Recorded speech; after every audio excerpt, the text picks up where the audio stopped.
everybody, how are you? Nice to see you all again. Today I thought I'd read you one or two of Roald Dahl's revolting rhymes. Have you seen this book? No? Oh, we're going to see it now. So what's the first one? Need my glasses for this. Here we go. Roald Dahl's revolting rhymes. The first one's called Cinderella. Now you may know the story of Cinderella. It's just quite a lot of words and there's a picture there. I guess you think you know this story. You don't. The real one's much more gory. The phony one, the one you know, was cooked up years and years ago and made to sound all soft and sappy, just to keep the children happy. Mind you, they got the first bit right. The bit where in the dead of night, the ugly sisters, jewels and all, departed for the palace ball, while darling little Cinderella was locked up in a stony cellar,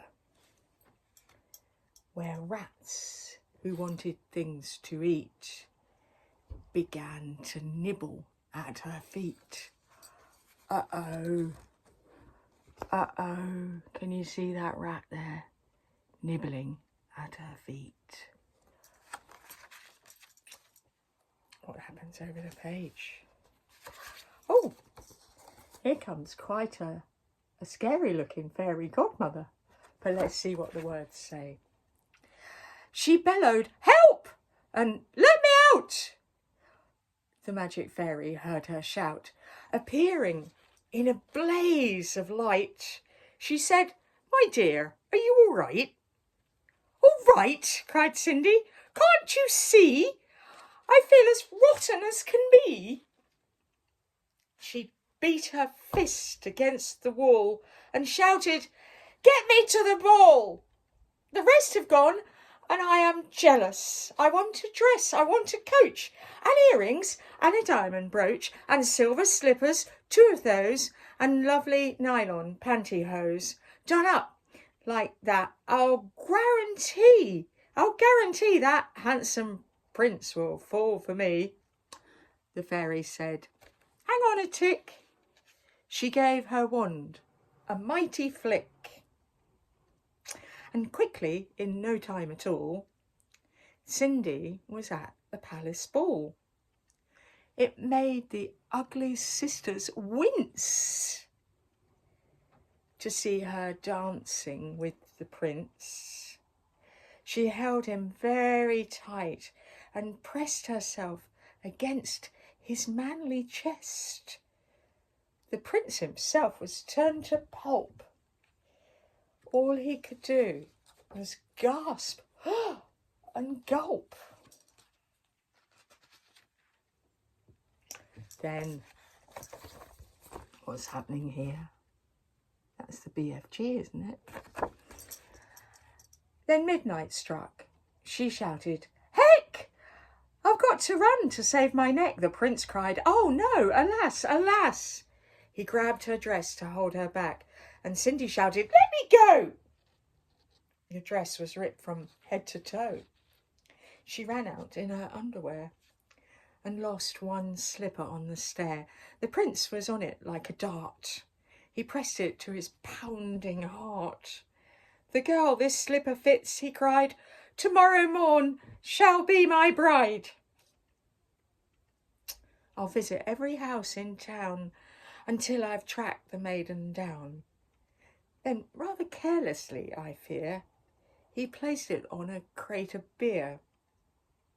At once, one of the ugly sisters, the one whose face was blotched with blisters, sneaked up and grabbed the dainty shoe and quickly flushed it down the loo.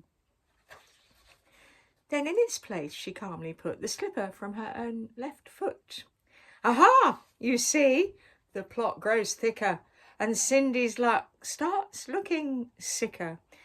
Next day, the prince went charging down to knock on all the doors in town. In every house the tension grew. Who was the owner of the shoe?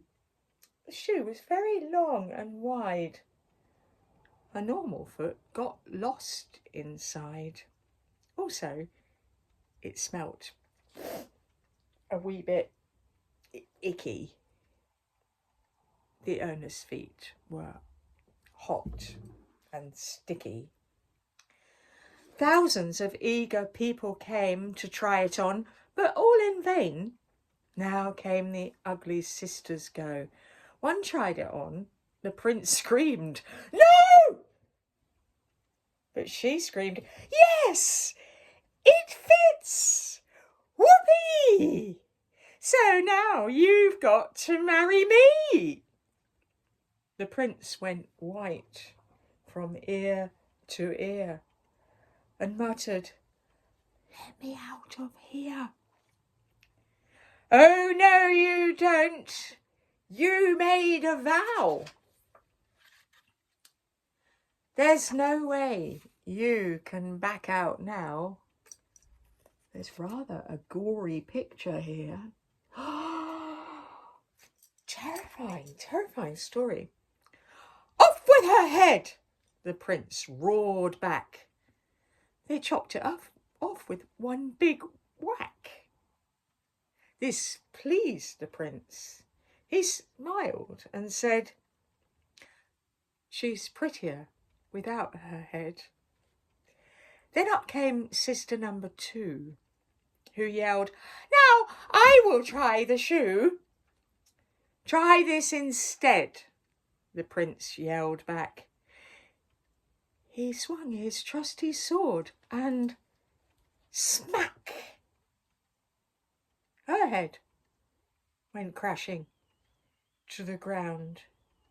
It bounced a bit, then rolled around.